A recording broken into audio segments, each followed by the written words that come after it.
Most of us can agree that sports is something that brings everybody together, whether it's playing basketball in the driveway, watching high school football on Friday nights, or just talking about sports in general. We can all say that it's something that gets our minds off of reality.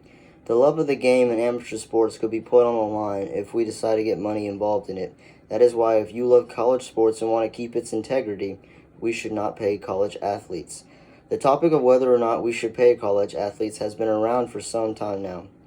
The National Collegiate Athletic Association, other known as NCAA, has tried to dodge this problem, but now at its peak of everything, state lawmakers are getting involved trying to pressure the NCAA to do something, according to OMZ. As of now, the NCAA is allowing players to make money off their likeness, image, and anything else that is tied to their name through the university that they represent, according to OMZ.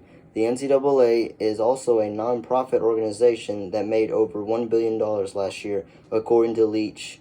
Now keep that in mind. Something very interesting. Having an extensive knowledge of college sports and the research that I've put into this, I hope you look at both sides of this argument, but try to keep in mind for those that love college sports and want it to stay the way it was intended to as an amateur institution. To better understand the situation, we will examine why we shouldn't pay college athletes, as it could taint the integrity of college sports, and we will look at alternatives that could benefit both sides. With the notion that athletes want fair and equal rights when it's pertained in the sports world, the simple truth of the matter is that it isn't possible. Sports and organizations are about making money, and when we talk about money, somebody is always getting the shorter end of the stick. Now, we can't pay athletes and get money involved in the amateur institution because it could taint the sports world as we know it. For example, pay for play is probably the most known violation that is talked about. What pay for play means is that you pay money to a recruit to come play for your school, according to Leach. Back in 2018, the recruiting scandal broke wide open and even went to the court, but it was over athletic endorsement brands giving potential recruits money to come play for certain schools, according to Leach. Coaches could or could not be involved. It just depends on how each company went about it, according to Leach. The purpose was maybe that these big-time stars would go to the school that was sponsored by Nike or Adidas or Under Armour, and when they would turn pro, they would hope that they would sign back with these sports brands, according to Leach. A perfect example of this is when Brian Bowden, a basketball player who committed to Louisville, was paid $100,000 by Adidas to come play for their school, according to Lerner, 2018. This isn't about basketball anymore, which is sad because money got involved. If you see these kinds of corruption now with rules against it, think about the madness that would ensue if you allowed this to happen.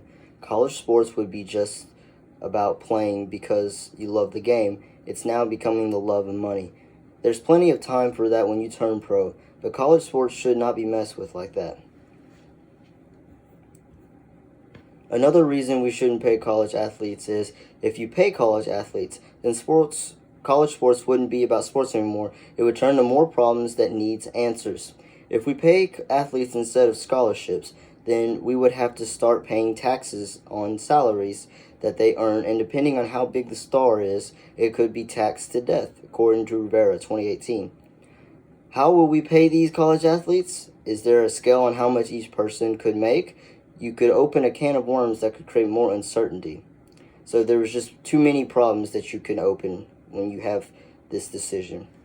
Although I don't agree that we should pay for our college athletes, there are other avenues that we could explore that makes the students money without violating NCAA rules.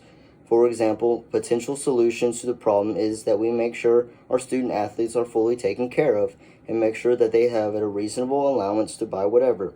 Now, this is different from being paid money to play.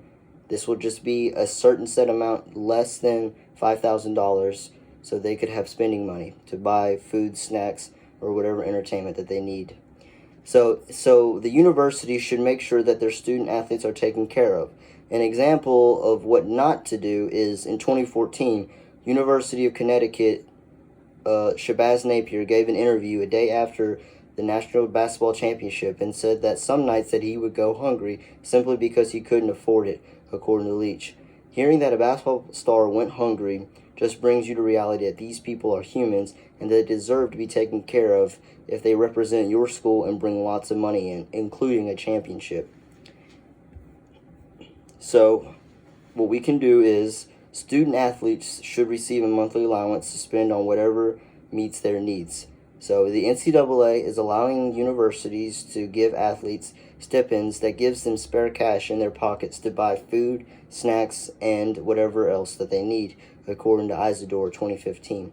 This is supposed to close the gap between what it costs to go to school and how much the scholarship is worth, which is usually a full one, Isidore 2015. So not every college athlete is there on a full ride. There are some athletes that aren't there, that are there just on partial scholarships, so they still have to pay something, according to Isidore.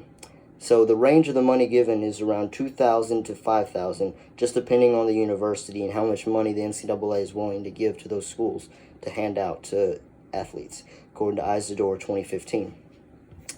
So each solution has pros and cons, but certainly has potential. Today we look at the problems with supporting college athletes getting paid and why it shouldn't happen, but we also looked at some potential solutions that could work for both parties. This topic is one close to my heart because I love college sports, along with millions of other people. It's the one thing that helped me bond with most of my family. We take our sports very seriously, and we prefer college sports over professional just because it means more. Players in college really want to be there for their teammates, and they want to be there because there's no money involved. That's unlikely because there's no money involved, but professionally, it's all money driven. So if we tank the system, then it wouldn't be what it used to be. Hopefully you take something from this and ultimately decide that it isn't worth ruining the integrity of sports as we know it. Thank you.